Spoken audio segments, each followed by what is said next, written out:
You're good? Yeah. Just for the record, first and last name and spell it.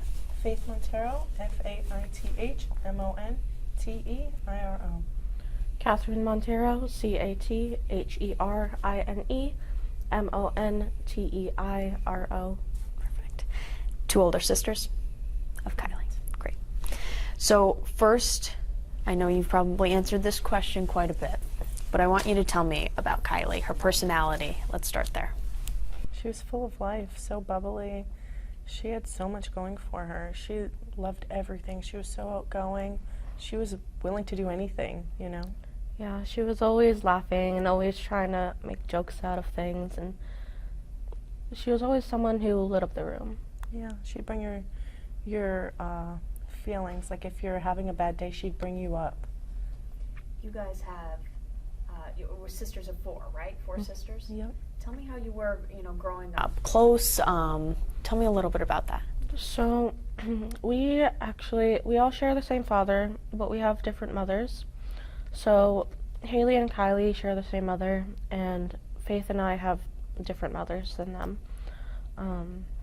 So, for a while during childhood, we weren't very close, but I think getting into our teen years, we started really reaching out to them a lot more and trying to, see them regularly, and just... I personally was close with Haley and Kylie up You until were? Dad died. And then it was like, not silence, it was just once in a while, didn't see them very often. And then once Carrie died, we all got so close. And our bond never broke apart from there. Carrie was Kylie's mother. Haley and Kylie's mom, yes. Okay. And Kylie and her mother were close. Yeah, all three of them. Their mom did everything for them. She loved them with her entire being. Yeah, they were attached to her hip. Every time I went over, she was telling me how she couldn't get them out of her bed because they always wanted to cuddle and be with her, and she was always doing like school activities with them, and she was very involved. Yeah. She passed in 2019? Yeah. 2019, okay. A After few that, days before Christmas. what was A that? few days before Christmas. So that must have been tragic. Yeah, I think it sounds terrible, but that was one of the best things that could have happened to those girls, because when their aunt and uncle took them in, they thrived so much. They really did. Kylie, you could not tell how big her personality was until she started high school, and she never made anyone feel down, always made everyone feel special, lit up the room, like she said. Was she living with in Attleboro? Her aunt and uncle. Okay, so she was with her aunt and uncle, went to high school. Just one scroll through Kylie's social media, you can see how proud she was that she graduated from Attleboro High School. She even made prom queen right before that. No, she did not, really. Yeah. She was voted prom queen. Yeah. Oh my goodness. She was really proud of this. She was. I think she got a lot of hard love from us when she had moved in with Greg. We didn't want her to leave her aunt and uncle's house, and she was adamant about it. She said she was 18, she wanted to be an adult and be on her own, and we took that very hard because the circumstances weren't good. She didn't know him very long, and it was scary to us, and we didn't know what kind of person he was or could become. He had never been with another person before, and that also worried us. So you had kind of preferred that she had stayed with her aunt and uncle in Attleboro? Yes. And she was working towards getting a job, right? Or did she have a job? She was going to start working towards getting a job. She wanted to start her welding career after she graduated, but she was worried because with the baby, she didn't know if she was going to be able to do that. Talk to me a little bit about, she goes to prom. She wins prom queen, she goes and she's now living with Greg. And you guys had, kind of ill feelings towards that to begin with, as you were saying. How did she portray her relationship to you guys? She, like every new relationship, she really cared for this guy, and even though they hadn't known each other very long, she was very adamant that this was, the love of her life, and this was the guy she wanted to be with, and she was always so happy, and she was always around him. So when things when she started kind of isolating or not talking to us as much, it didn't seem weird because that's what I would do if I was in a new relationship and just head over heels for someone. And to us, it was her new favorite person, so it didn't seem out of the ordinary that she wanted to spend so much time with him. She still kept in contact. We always were in communication with her. She never fell off the face of the earth. She was always around, so it didn't seem out of the ordinary for us. It wasn't concerning at all. The only thing that worried us was that their relationship was moving very fast. Yeah. But that happens from time to time in a lot of relationships. Fast as in they moved in together and then she became pregnant.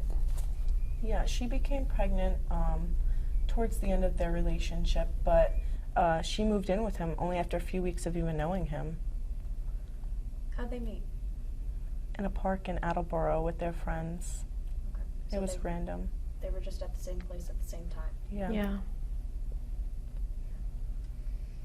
She was excited for motherhood.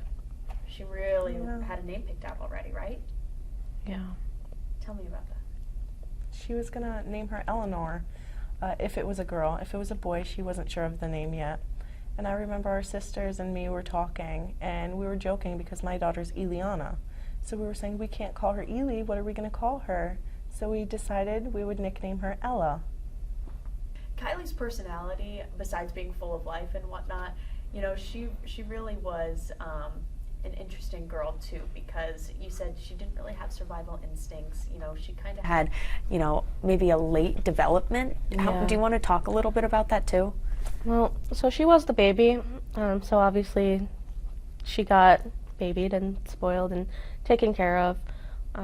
But when her mom died, she kind of got frozen in that space, that headspace.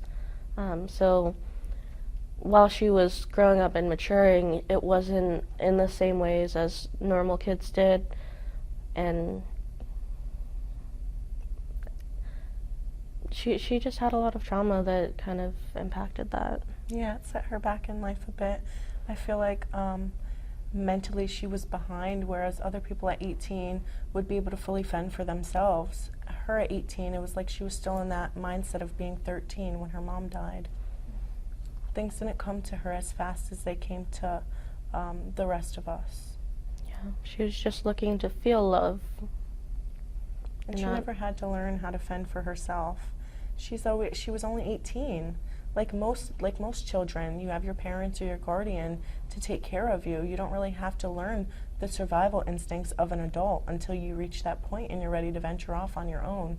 And I don't think that she knew how to be an adult on her own, but ultimately her leaving was her decision, and we couldn't stop her because she was 18 legally. What were some of the, you know, things you kind of said to her as she said, "Oh, I'm moving in with Greg"? Besides, you know, that's not a good idea. I was hard at first, and then I ended up taking a more gentler approach because I felt like one of us needed to be there for her if things did turn sideways. Because it's not healthy moving in with somebody that you don't know. And we had told her that he could be a killer for all you know. And when Kat had said that, she said he bakes cookies. Yeah. I don't think so. And she was like in the mindset of like, she loved this man. She was so excited. It was her first true relationship where she is living with a guy and able to venture out on her own as an adult and make her own choices. And ultimately it led to her downfall. And it's really sad to say, but we tried everything we could to get her to go back home, and she wanted to stay there. Yeah. Did she ever introduce you to Greg? Not in person, not me. I spoke with him countless times over FaceTime. He was always a shy, timid guy, didn't really say much. We would make a couple jokes, he'd laugh a few times. It never seemed like anything out of the ordinary. He just seemed a bit different from other people, and so was Kylie. So it just made sense at the time, you know? Who did she send that text message to? Me. Tell me a little bit about when you received that and your immediate reaction. She had sent me a text message saying that he abused her, as we already know, and her phone was at 4%, and if she dies, it was Greg. Immediately, I texted her, and I called his phone because her phone didn't have service, and I was worried if she was too busy arguing that she wouldn't pick up the phone, and I knew he would. So I called him immediately, and I talked to them, and I said, listen, Greg, what's going on? Why is she saying those things? And she was in the background. She was very upset, yelling. She was saying that he had pushed her, and she was upset. She was on the floor, sitting where he had pushed her down. And I had told both of them, I said, listen, we're not in first grade. We know not to put our hands on each other. This isn't safe. You guys need to take space. This isn't healthy. And I asked Greg if he would plug her phone in for her since it was at 4%. Ultimately, she agreed that he would plug her phone in. And I had said I would call them back in a few minutes. I had talked to my household to make sure it was okay with her coming over because that wasn't a safe situation. I had called her back. It took a few tries to get a hold of them, but by the time I called them back, they both calmed down. She was adamant she wanted to stay there. I told her I was going to come and pick her up, and she said she was safe and she wanted to stay there. I asked her, I said, how are you safe if he's putting his hands on you? And she said, because we're both calm now. And I said, what if things get heated again?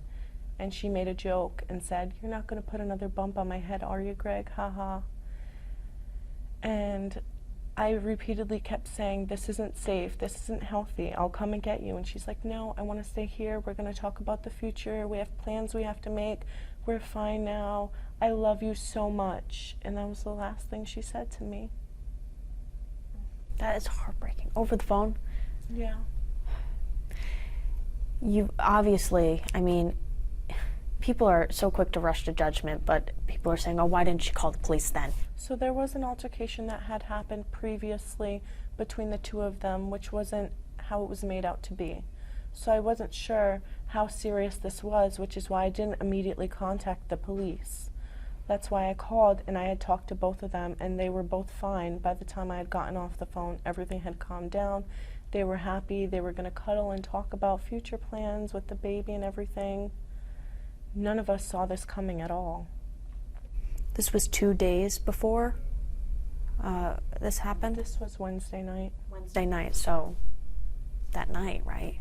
Yeah. She was obviously, before all of this, one way or another, had to leave Greg's house. He didn't want her there. Tell me about that and where she went and why didn't she go back to her aunt and uncle's house? So it's our understanding that she chose to leave her aunt and uncle's house. When she had moved in with Greg, the grandparents had said she could stay there for a few days. She made it, yes. She made it out to seem like she had nowhere to go. So they had felt bad. They said she could stay for a few weeks, and then a few weeks turned into him asking if she could stay until she graduates. They had agreed to that, and then after she graduated, it was essentially time to go. And they didn't have a plan. They hadn't thought this through. She was too busy focusing on school to really develop a plan or to get a job.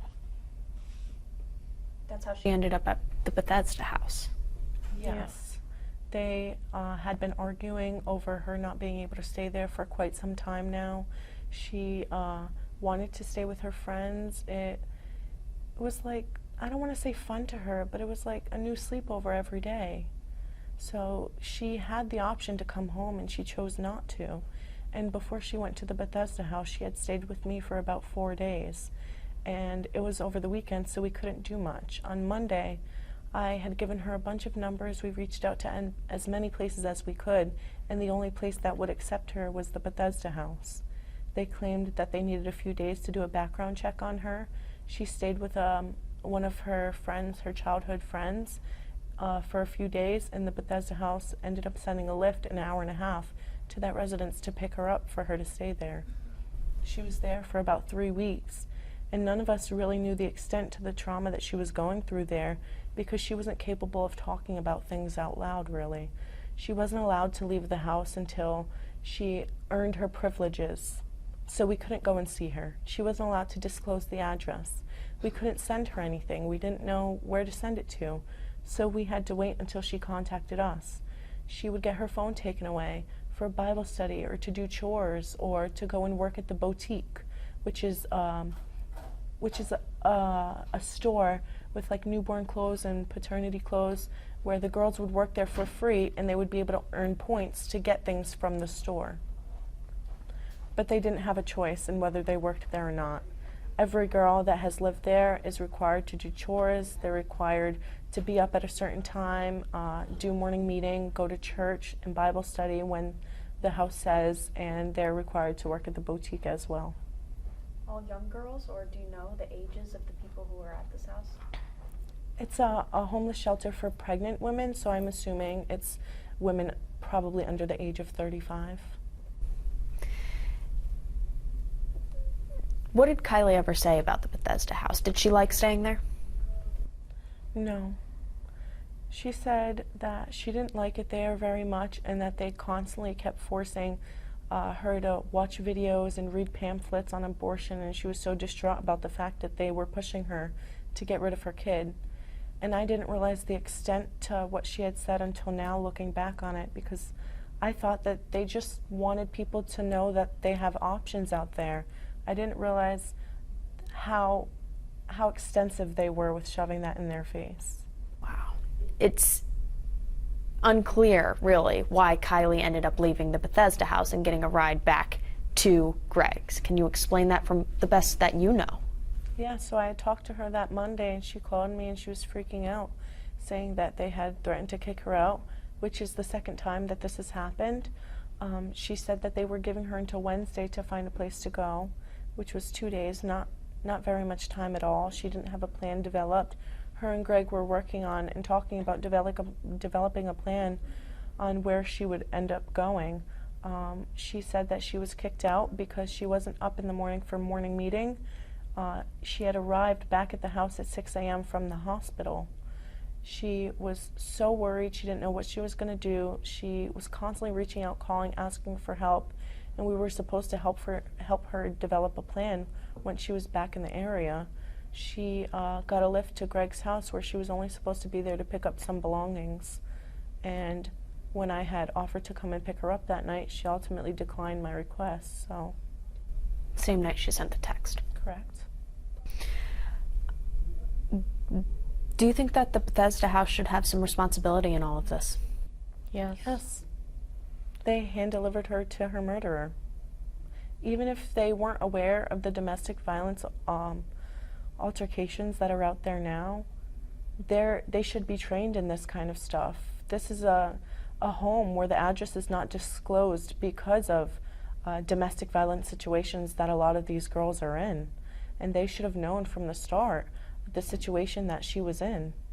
And even if they weren't aware of the domestic violence going on in the relationship, they still kicked her out without any good reason. You're there to help pregnant women. And our sister was at the hospital because of vaginal bleeding. She was scared. She loved that baby so much with her entire heart. And instead of helping her get through that and helping any of these women get through that, the first thing they do is turn them away. Yeah, I think a lot of the shelters that take in women, whether it's pregnant women or domestic violence situations, a lot of them have extremely strict rules, and I feel like that's not a great environment for a teenager. You know, teenagers are very rebellious and they don't like to follow rules very often, and I feel like having so many strict rules and then kicking them out, like, you have to be a little bit more understanding, especially with the age range that you're dealing with, because that's like you literally sent her to her death.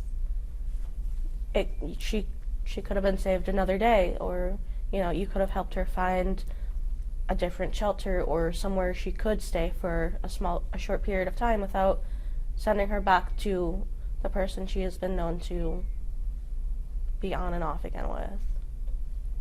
The founders claim that they had no idea that Kylie was in a domestic situation. Your response to that? We weren't aware of that either. We didn't know. So I can understand the aspect of it, but as somebody who deals with this often, they should have been able to see the signs. And looking back on it, if she is constantly reaching out to him, can't get off the phone with him, staying up all night on the phone with him, that obsession is not healthy, and that should have told them something. Yeah. And the fact that she wasn't at his house because she wasn't able to be there. They didn't want her there. Was that not a sign as well? Kylie, teenager, homeless, pregnant, suffered with mental health. Do you think the system failed her? Yes. I think the system failed both of them. They both needed so much help, and if he was able to get the mental health that he needed, this may not have happened, which we can't say for sure, but I really think that there's an epidemic in this country when it comes to getting help for those that truly need it. There's so many people out there that need help with homelessness and pregnancy, and it's really sad because not a lot of people are aware. We weren't even aware until everything had happened, and it's really eye-opening because there's so much domestic violence awareness information that's out there, but not a lot of people know of it. Yeah. We definitely didn't see the signs. Not until looking back and picking it apart, but a lot of the signs for domestic violence is not physical. And I think that's really important to get out there, is that it might seem like just another relationship, but there's going to be little signs there, and you're going to feel weird about it, and it's not going to look like somebody just got beat up. It's going to look like, oh, I have to ask them first. Oh, I can't go anywhere without them. Oh, I gotta go now because they want my attention. From my perspective, I just thought that the reason she always had said, oh, let me ask Greg about this, let me ask Greg about that, was because she needed someone to make that decision with, or someone to guide her in what to do in life, because she was still 18 and she wasn't mature enough. Yeah. So it didn't seem out of the ordinary to me at all that she would want his approval in something, because they were ultimately in a relationship and they were engaged. They were fiancés. Yeah. He had asked her to marry her.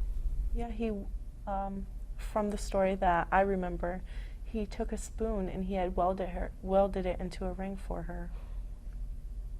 Everything about the relationship seemed so good, except the fact that it went extremely fast.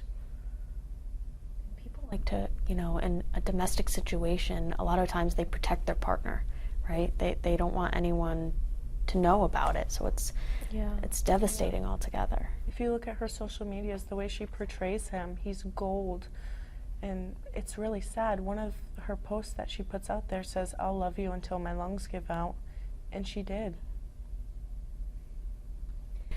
Have you guys talked to anybody at the Bethesda House yet?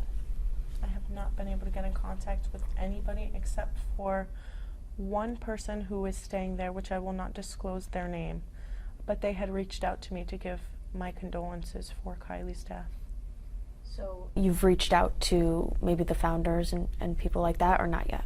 I've tried calling multiple times. I can't get a hold of anybody, and I can't go there because their address is not disclosed. At the least, maybe they should be reaching out to you, right? Yeah. You would think so. Just a simple apology, or just to say we weren't aware of this. Obviously, she was pregnant with his child.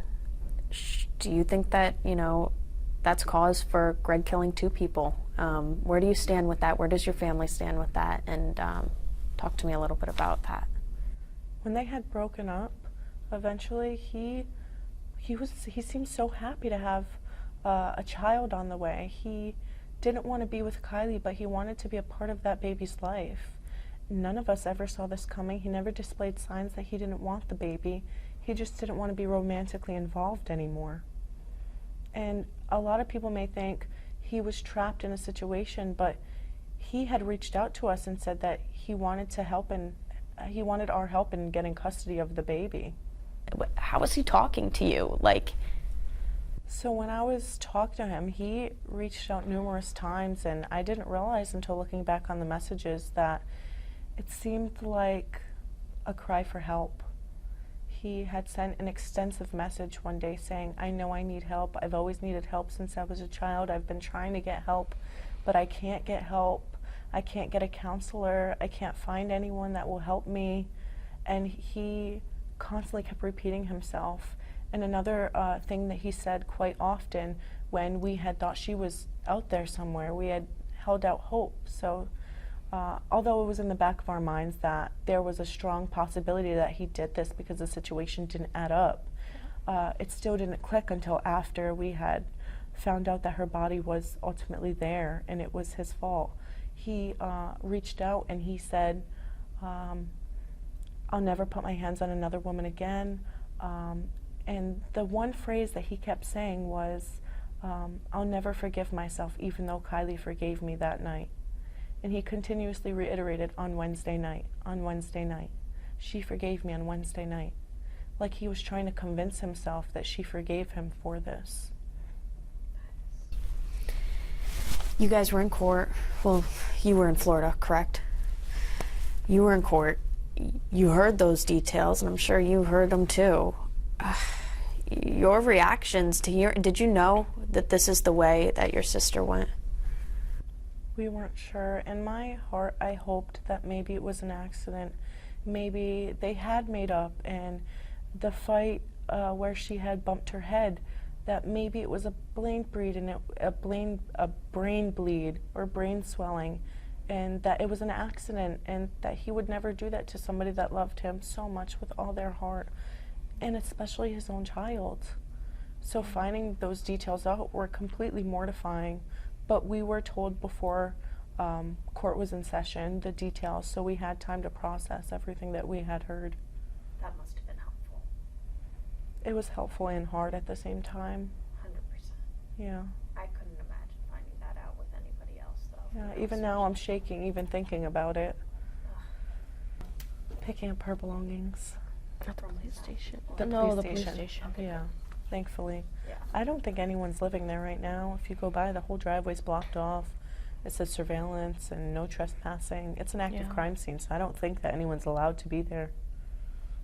Makes sense. Yeah, the police, I wonder where they are, but they took everything that night, and just so that we didn't have to go back. every time I go there, I get massive anxiety.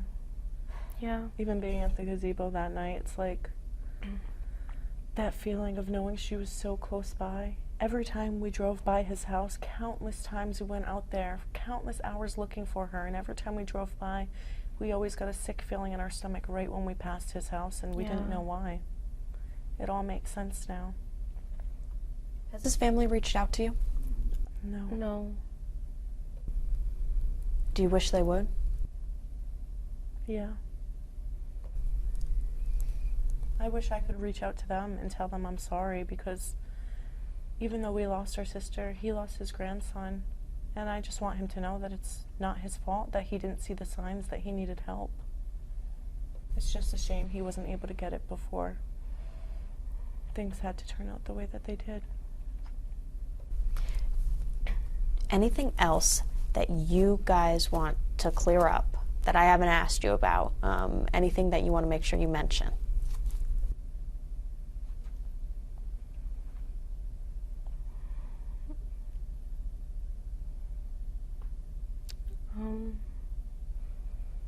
I think that it's important to start adding into, the school systems and hospitals, and just get the word out of what these situations look like, and not focusing on the physical, because most of the time domestic violence is not physical, but really focusing on what to look for and what are some signs, and also just reach out for help. Always. Yeah. And I also want to point out that it is hard to get help in this country. Like, Yeah. other countries offer universal health care to help with all types of things, and it's hard, especially if you don't have insurance or if you have co-pays. Some people just can't afford to reach out to somebody for their mental health issues. Yeah. do want to talk about moving forward too. I mean, you guys have some things planned that you don't want to say. I get that, but talk a little bit about, you know, kind of your mission. What's your guys' mission now? So I've always wanted to help people. This is something I've known my entire life. It's like, I feel like it's my calling from God to help people. And the day before I had spoken to Kylie, that Tuesday I actually graduated as a surgical tech, where I will assist the surgeons in surgery and things like that. And I feel like this has been so eye-opening, and it's given me the opportunity to actually help people in a better way. And moving forward, I want to do everything I can to help as many people as I can to prevent any of these situations from ever happening again. It's so sad because a lot of them you don't hear about, but like I said, it's an epidemic. There's so much that's going on in this world, and people need help and they don't have it. Yeah. Accessibility to resources. Yeah. Yeah. Yeah, that's big. I think going forward, me specifically, I would like to start volunteering at these different shelters and hopefully find a way to help out more girls like this, and you know. I think that's a good way to give back too. Definitely, absolutely. I feel like the biggest things for me are the mental health aspect, spreading domestic violence awareness, and helping homeless people that are pregnant or anything that they may be going through. I feel like mental health is one of the biggest things in this, because as your mental health deteriorates, it also stems from other things that we don't have access to in life. Yeah. Anything intertwines, which people don't always realize until something bad happens, and then it opens your eyes to the facts. One thing I did want to touch on too is the GoFundMe, because are you guys going to have a funeral? Yes. What's your plans?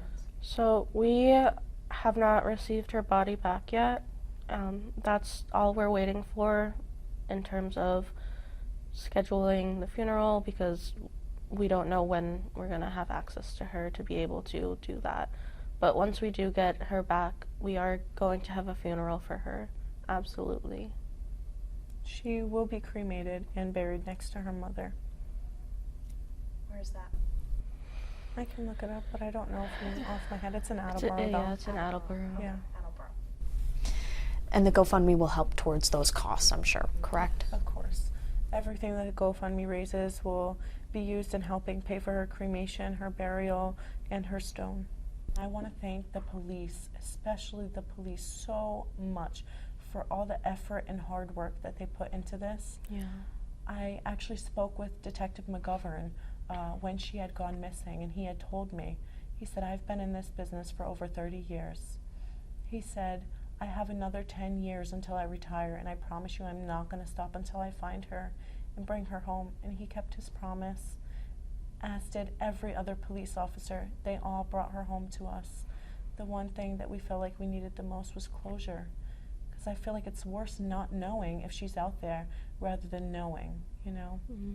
Sometimes not knowing is just worse. So I want to say thank you to all the police officers that have helped on this case, and the canines as well.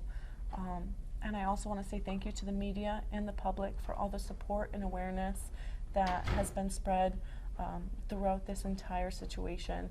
It's been very hard and heartbreaking and tragic, but we really do appreciate everything that they have done, everything everyone has done for us so much, more than anyone could possibly imagine. That was one thing you said to me, you know, that night that Kylie was found, is that you were just hoping that her case didn't end up on a pile with 100 others. You know, you didn't want it to go cold. I was scared because after it seemed like the police activity had died down in the area, I wasn't aware of the warrant that they were attempting to obtain for his house. So in my head, it seemed like they were done looking. And so it scared me. It gave me this sense of nervousness that she's just going to be added to another stack of cold cases. Yeah. There's so many missing persons cases that aren't ultimately solved, and it's scary and it's sad. And yeah, I was not going to let her become another cold case. I told them that I would not stop until we found her. And I do also want to say thank you. Thank you to all of the media. Thank you to every single person who shared this story and got it out. Thank you for making this known. Thank you for all of the police that helped and all of the private people who helped on this case as well, because without all of you, I don't know if we would have found her.